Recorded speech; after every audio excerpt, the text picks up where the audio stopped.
So this is a mini series about meditation, and let me just see you all. It's not too many of you. So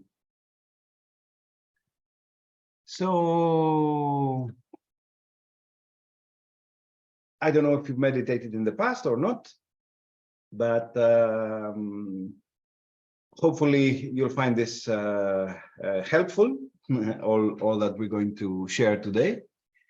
This is the first part then of these mini series on meditation, and we'll just try to cover, let's say, a general aspect of meditating, and we'll start slowly and kind of develop with three different techniques. So we'll see the first one today, and I will use the Buddhist system for this mini series, mainly because it's the easiest one. It's the easiest one to follow, and it's the more clear one, let's say, in that sense. It's not that it's the best one. There are so many different spiritual traditions with meditation techniques, and they're all pretty helpful. From the spiritual traditions, I like to separate, let's say, a few of them, like pick them out. And these ones would be Buddhism, of course, in its more, let's say, traditional and its more tantric forms, the more, let's say, elaborate forms. And then the Taoist tradition is also a very interesting one, if somebody wants to learn to meditate. And then the Hindu tradition is a very deep one, with so many different schools and approaches. Especially the school of Kashmiri Shaivism is really interesting, really a deep school of meditators. And of course, the Christian schools are all pretty good. So these four kind of, let's say, general big traditions, I would choose if I was to learn to meditate. Now, the flavors are all different in all of them. So in that sense, we cannot offer something from all of them right now in this first meeting or the other ones. I chose one that I think it's the easiest one for people to follow, but then we usually offer different courses with different styles of meditation, and everybody is welcome to join. We'll be giving certain courses in Gran Canaria, and some of them are free and some of them are not free. You can feel welcome to join in any of them that you like. Simone will write for you the dates that you'll find are you can meet us and we can meditate together. So coming then to this first one, one of the main things in learning how to meditate, or let's say one of the main issues that one will face, is this thing about the mind being like a jumping monkey from place to place. So the mind has this type of quality that if you just observe it, in most cases, in most of us, you'll see that it's always moving. It's like the wind, moving fast and maybe stopping a few times and then moving again. And it's this constant process of movement. And one of the main, let's say, mistakes that people do when they start meditating, and of course it has to do with also the people who are instructing, who are sharing the techniques, is that they think that the best or the thing that they should do is to stop the mind, to stop all the thoughts, and then that is meditation. And that really is not true. Meditation is all about being present, is all about observing, is all about being relaxed and in the here and now. So the mind will keep on, let's say, operating, working, doing its own business. The only thing we have to do is just to keep observing.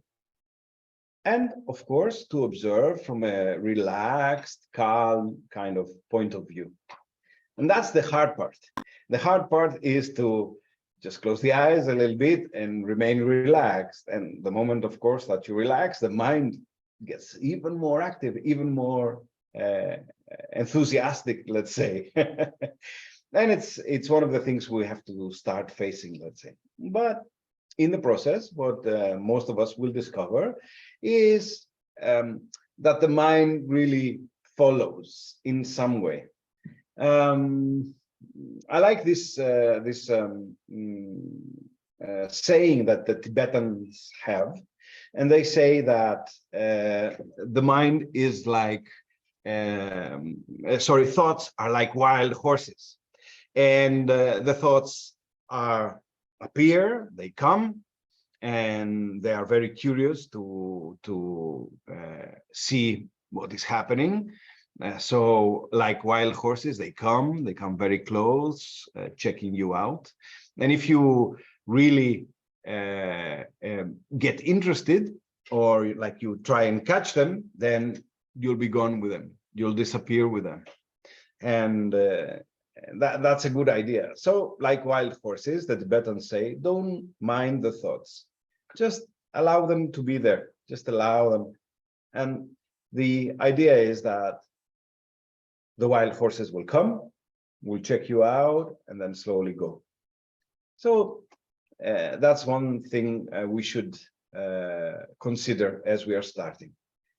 Don't pay so much attention to all the thoughts. So now maybe the question that arises, if we have this first idea of how to deal with them, is then how are we going to relax? To just be there, be present, and remain relaxed. So that's actually one of the let's say the gambles in learning to meditate. You have to learn to be relaxed, more and more relaxed. So the thought is that there are so many different techniques that one can apply, that one can use. The Tibetans again have a main group of meditation techniques, and they use them for calming the mind and then focusing the mind. And actually, this first technique that I will share with you today is a very simple technique, a very easy and simple technique. And although it might be considered traditionally Buddhist, it's also Hindu in the same way. The Buddha was Hindu, like Jesus was a Jew. So you see, many of these traditions come from a totally different source than what we think or we like to consider. Of course, this raises another issue of having the right vision for these type of things. And the idea is to have an open vision, an open understanding. It is very important not to consider, better not to be in any kind of conflict with our beliefs, with our ideas. So it is vital that when we are trying these techniques, we are not kind of fighting with any of our belief systems, with our ideas and so on. Like, for example, oh, I'm a Christian, why am I doing a Buddhist technique? Why am I trying these strange things, for example? For me, it's all under God's umbrella, so we shouldn't worry so much. The whole idea should be ways and paths to discover ourselves, to investigate our mind and our soul in a better way, let's say. So we shouldn't worry about anything, let's say, sectarian in this sense, or very dogmatic. Yeah, dogmatic is the right word, I think. So we use the techniques to come to a specific result, and it's good to have a nice, let's say, understanding of what we're doing. So first up, as I was saying, is important to calm the mind and then focus the mind. So we come to this whole great area of techniques that we call them samatha techniques. These type of techniques are interesting because their idea is to help the person to put their attention in one point. That's why we also call them one-pointedness techniques. So we are learning to keep our mind in one place. And this is so wonderful. Come to think of it, our mind really is jumping all the time. We have so many things we have to do and so many things that we're thinking about. And we're doing so many things at the same time, while we are not considering that if we are able to focus in a nice, really complete way with one thing, then we would be dealing with it in the best of our abilities. While this jumping of thoughts and always being dealing with different things does not help so much. So it's interesting, for example, to see that in certain schools in India, for example, they would teach young kids techniques similar to what we will be doing today. Well, not exactly, more external ones that would help them to really learn how to focus. And they do it for a good reason. Like the teacher would like the kids to observe them when they're speaking. And at a young age, like 7, 8 years old, we've all been there. We don't care about school. Who cares about all that? We're thinking outside, running, playing with our friends, no? So doing these techniques helps a little bit to be able to focus more while the teacher is doing their class. So it's interesting to know that at least they are applying this type of techniques. And of course, it's rooted in the Hindu culture, techniques like we call, as I was saying, samatha techniques. But they do it in an external way. We will try today a more internal, let's say, way, a way that is more connected with energy, actually with the energy of our breath. So the external techniques usually would use a point of reference, for example, the flame of a candle or a symbol or a point of, let's say, a black dot on a white piece of paper, for example. And the whole idea is to be able to focus on that and remain there. Sometimes the flame of the candle also has other application in the sense of cleaning the channels of the eyes, the energetic channels of the eyes, especially if the light of the candle is very pure. And really not candles are used there. They use lamps that are made out of purified butter. And this light is supposed to be very pure, very clean. So when focusing on this light, it helps to purify the channels of the eyes and slowly purify the attention and grow our attention span in that sense. So the technique I would like to share uses the breath as the main point of reference. And the reason that I'm choosing it as from all the samatha techniques, from all the focusing techniques, is because this effect of relaxation comes very quickly. It is very, very quick. You'll see that applying it for a few minutes, immediately you will start to feel more relaxed and focused. And in that sense, that will keep you practicing, because you would like the relaxation, of course, and the focus you will experience in life later on. So just for let's say the theory of things, we have this type of techniques that focus on one thing, the samatha, as I was saying, techniques. And then we have a whole different category, which we call vipassana. And the vipassana techniques is in a way a totally different thing. We learn first to calm the mind and focus it, and then we learn to observe different things at the same time.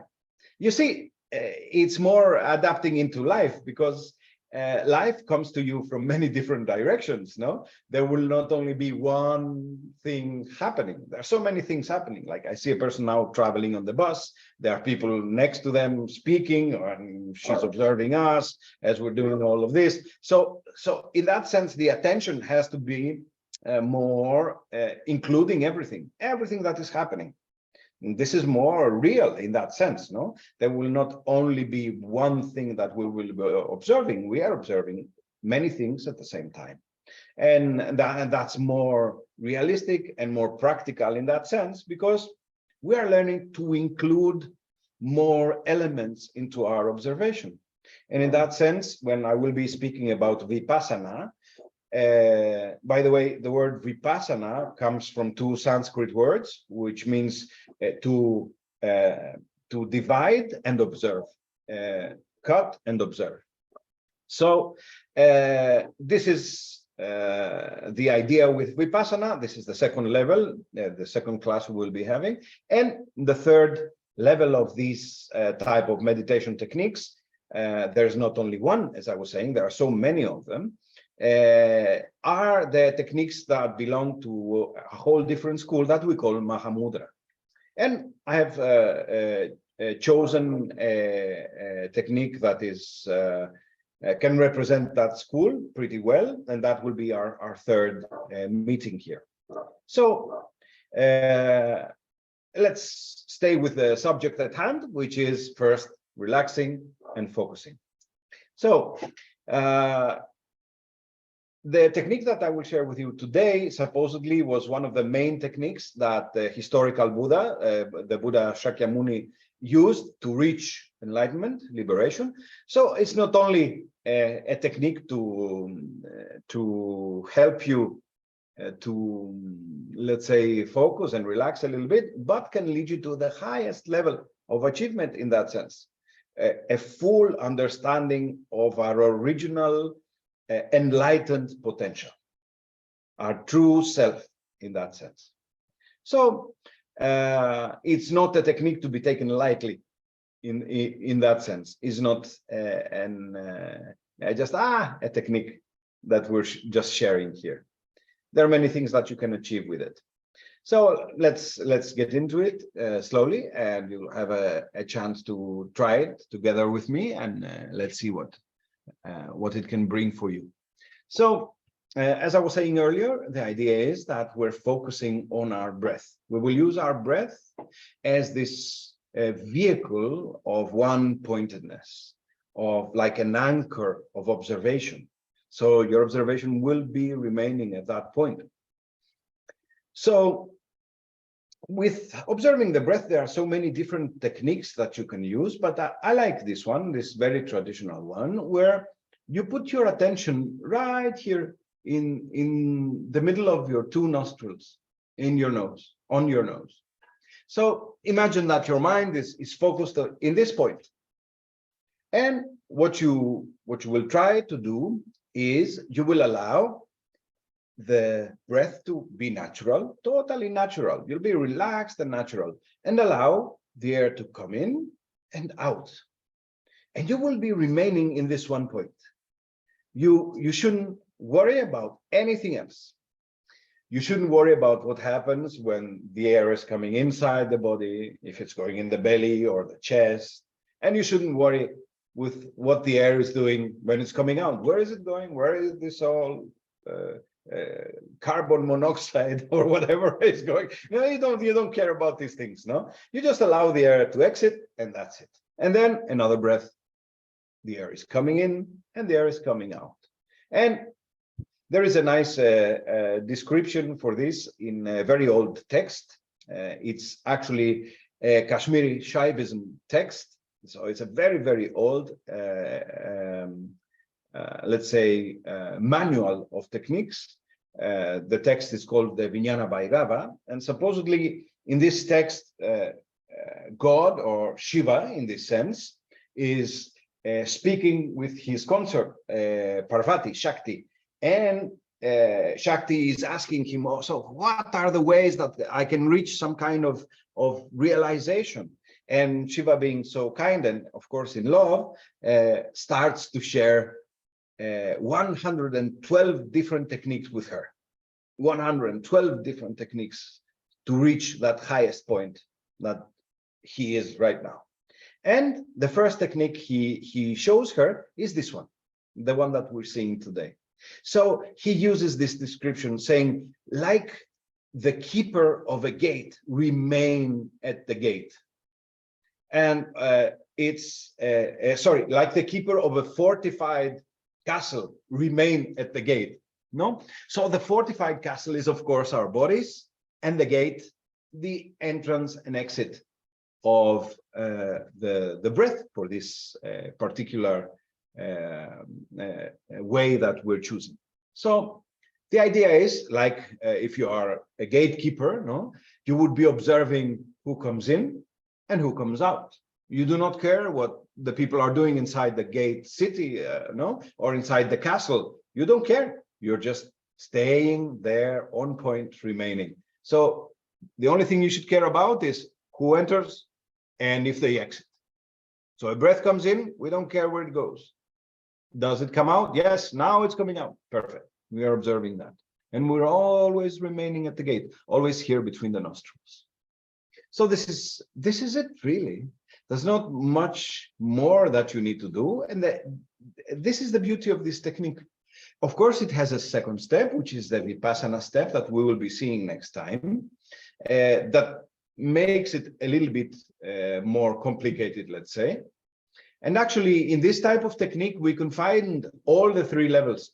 The Samatha level that I'm describing now, the Vipassana level, the dividing and observing level, and later on the Mahamudra, the uniting level with everything in that sense, in one pointed consciousness of observing the energy and space that holds everything.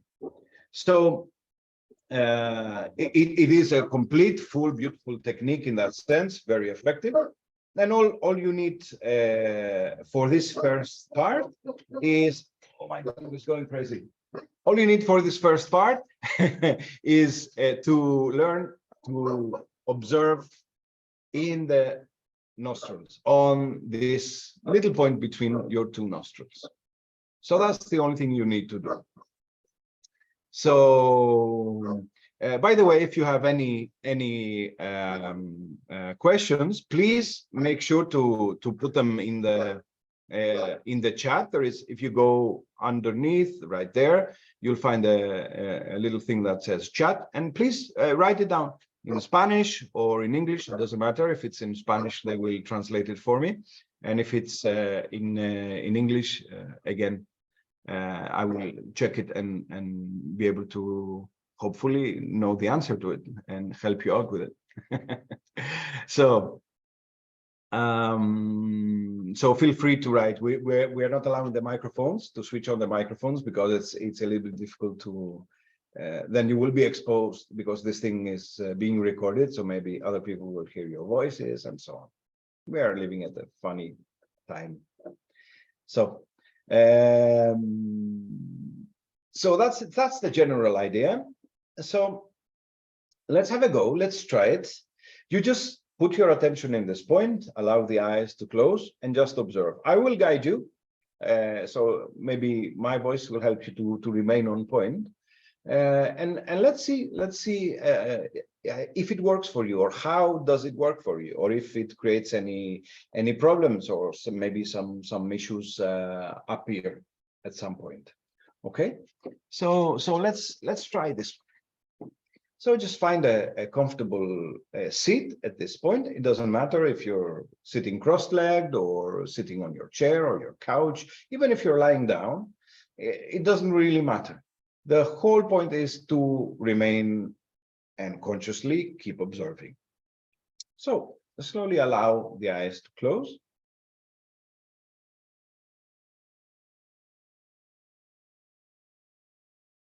And for the moment, you don't need to do anything. Just allow the eyes to be closed and remain relaxed.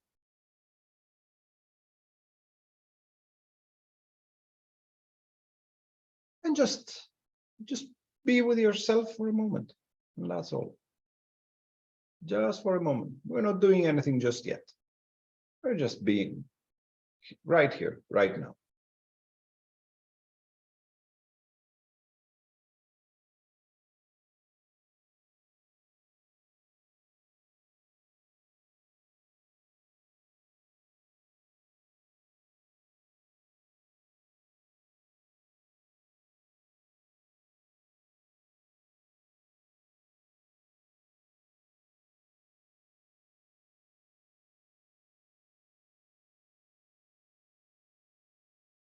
And now, slowly, start to shift your attention to your breath. But don't worry about what's happening. If you're getting enough air or too little air, don't worry about these things. Just put your attention in this spot between the nostrils and allow your observation to rest in this point. You don't want to fixate it, but rest in this point. And as you're resting there, like the gatekeeper, observe as air is coming into the body while you're inhaling.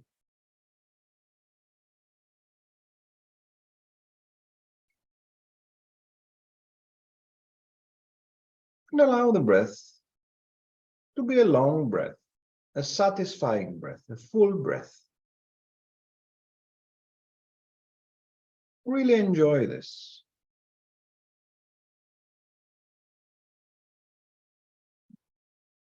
Just be with your breath at this point. Every breath you take signifies that you're still alive. You still have the opportunity to create nice things, to enjoy life.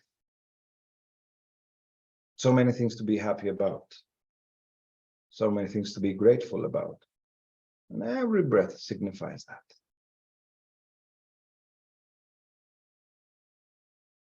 And you shouldn't worry about anything at this moment. Don't worry about anything in the world. Just observe the breath as it's filling, entering, and observe the breath as it's exiting the body. And just naturally remain and follow the next one. It's entering and exiting.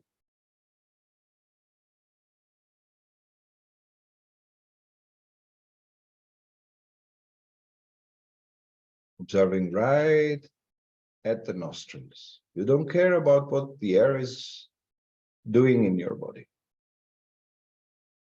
You're just remaining present.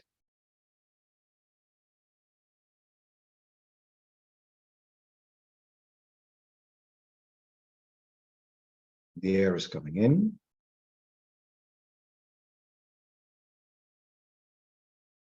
And the air is going out. Always we are remaining in this beautiful resting point.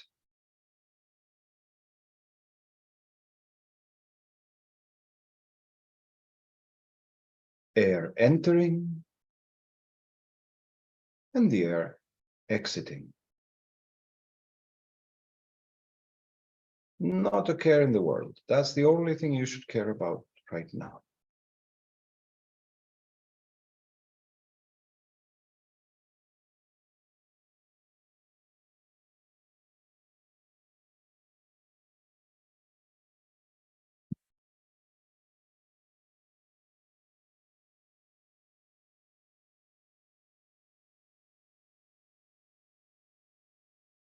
Every breath should be accounted for.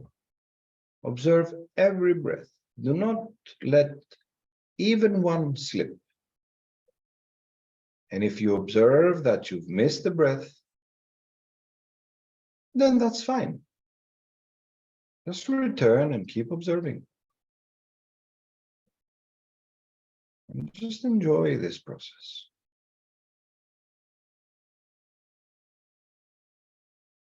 Air is entering, and the air is exiting.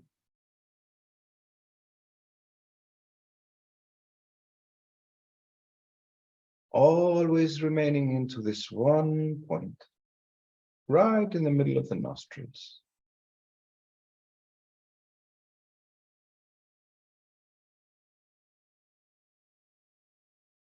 And just be present with this pulsation of life. Every breath should be accounted for. Observe each and every one.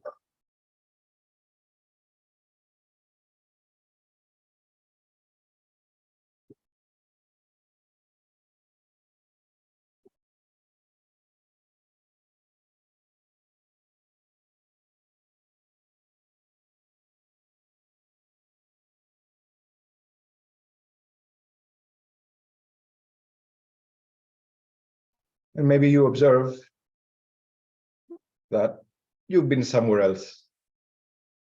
Maybe a thought like a wild horse has taken you, and that's fine. Just return to your breath. Return and keep observing.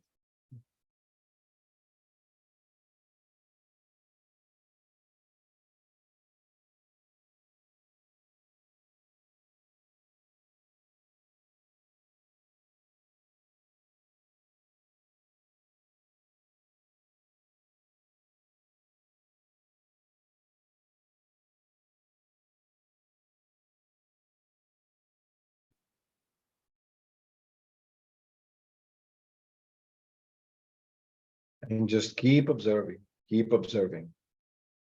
The air is entering and exiting.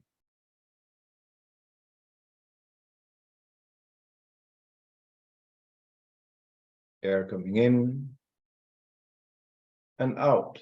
We're just remaining in this one point.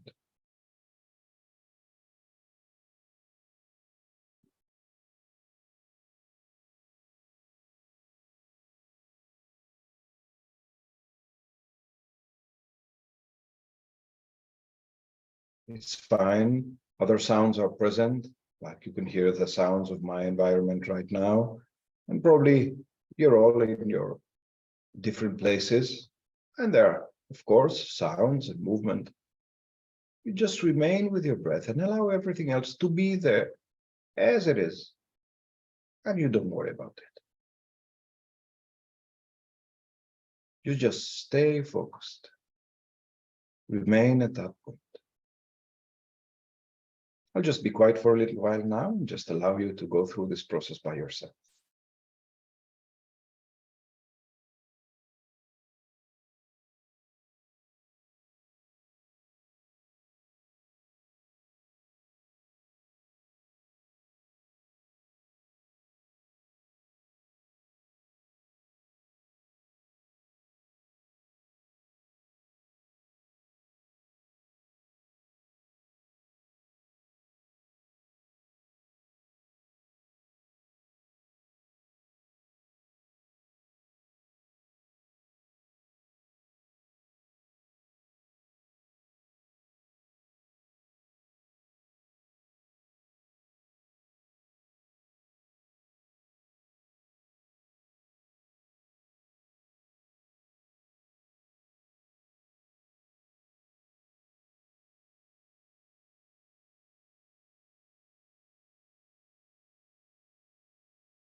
Okay, that's a good first try.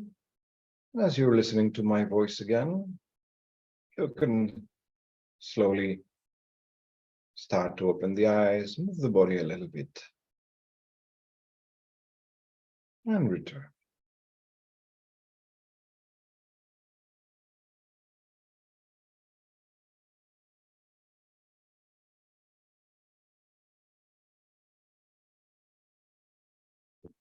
So, if you have any questions, please write them down in the chat.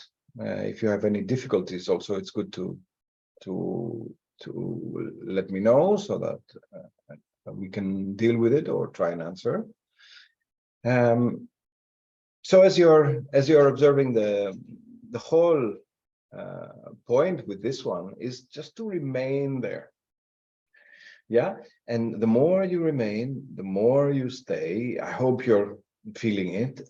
The more relaxed you are becoming, the more there seems to be like a quietness in all this observation. I hope you're feeling it, and if you're not feeling it yet, slowly it will come. And this type of quietness in the observation is actually the mind settling in its own nature, we say, in this type of practices. So the mind is settling in its nature, and the nature of the mind is to be open, not to be limited by thoughts, not to be restricted, to be like open space. Phenomena are there, things are happening, maybe you're having thoughts, or maybe you're seeing colors, or maybe things are happening, maybe you're seeing images, but still you're remaining in this one point. So this huge space where things are happening, and you're just staying as a nice viewer of an interesting movie, and you're just watching and enjoying it. Well, that's the whole idea with this one. So, as I was saying earlier, one of the main points is that you'll start to feel this relaxation effect. But also slowly, it will not only be a relaxation thing, but it will also be the mind somehow finding like let's say it's more of an essence, more of a like say a person of flavor of understanding certain things, and this will slowly appear in your life, in your daily life. You will discover if you apply this practice, and when we're talking about applying it, you need to practice it daily, and you spend a few minutes in the beginning, and maybe slowly increase the time that you are doing the meditation, and then you reach a good point where you will get this in life, in your daily life. You will start to notice that you are more focused, that you are more present, that you are observing more or more attentively, let's say, to what is happening to you. And as slowly we will grow with this technique, you will see that you will start to include more of your experience, that is, including more your body, and including more your thoughts and your experience, but in a more, let's say, detached way, not being so into everything and so taken from your experience. So the relaxation part will come immediately, as I hope you're experiencing it now, and the rest, this focusing and remaining to your one point, will slowly come. So I see some of you are yawning and relaxing even more. That's good. That's good. So if you do not have any questions for me, that's all I wanted to share for now. I didn't want to bother you too much with so much theory, so many theoretical things. It's more practical at this stage. So I would suggest try and apply it. We have a few days until we meet again, until we see the second part of this practice. So I would suggest try it a little bit every day, like 5 minutes or 10 minutes every day, and see how it's changing you. See how maybe your mind is focusing in a better way. See if you're including more and you are more present with your reality. And let's see how this new observation is taking place, let's say, in your work, in your relationships, in your exchange with other people. So I would suggest you observe a little bit also these things. Maybe some of the emotions are not will not be so like exploding, or with a certain let's say more analytical eye towards things, more relaxed. And that should mean that the practice is giving some fruit, is giving something back to you. So I hope you can try it, and well, we'll see each other in a few days with the second part of this